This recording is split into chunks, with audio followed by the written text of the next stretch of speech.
Wami is like, you guys, you know what Wami is trying to tell you and you don't see? You guys are not believers. You are not. conditioned people. To believe. You're not believers. You're not. Because the answers you don't have. So it don't. tells me to a larger But who extent. are we to decide that you they're guys- not believers, though? Adonis. I'm not saying that. It's logic. They I- don't have the answer. That's what I'm saying. It's logical. I'll tell you why I say you're not a believer. Because if I question you hard enough, should you have say the you don't know. answers. Yeah. You should have A the person answers. who has the answers, bro. knows to You the know what I always law. ask pastors? How it differentiates between a believer and a conditioned person. Yeah. A believer will tell you without reasonable doubt, I know. I know a lot of believers would feel attacked, but here's the thing. I agree with them.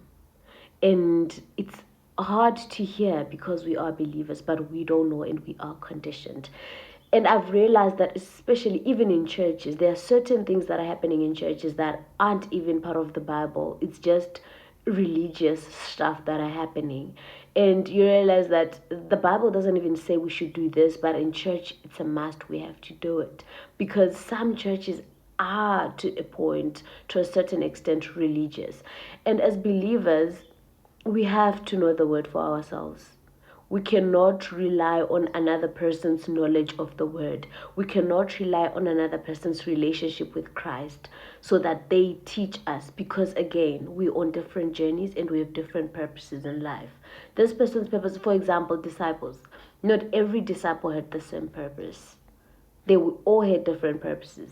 So my purpose is different from the other person's purpose. Whether you know the Bible throughout or not, do not rely on somebody else's journey. As believers, we have to know. Hence, we get asked certain questions and we become so emotional and we are ready to attack because we don't have the knowledge and we don't have the answer. And to avoid not knowing the answer, we got to a point where we made ourselves believe that we should not question the Bible because it's a blasphemy. Because this is something that I've heard, that don't question the Bible because there's so many things that will confuse you and you end up blaspheming.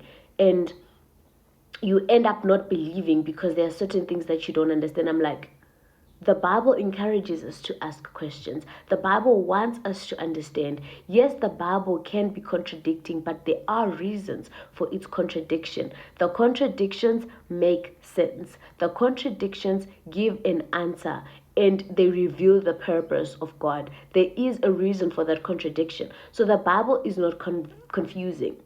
You can understand a certain verse in 2 different ways or 3 different ways. So we have to know the word. We have to know the mind of Christ, not just his acts. We have to know his mind. We have to go to the word. We have to read the manual. We have to listen to certain sermons. And make sure you be careful of the sermons that you listen to, because there are a lot of preachers out there who are spreading misinformation on Christianity. But they're right. They are not wrong. Believers, we are just being conditioned. We are conditioned believers. We don't know the word. We never go to the word. We don't know who Christ is. Right now, if someone asks you what is prayer, you probably don't know. And that's when you realize, I actually don't know what is prayer, but I've been praying my whole life. We have to research. We have to understand. And we have to pray before getting into some sort of research, because you might misunderstand whatever it is that you get after researching.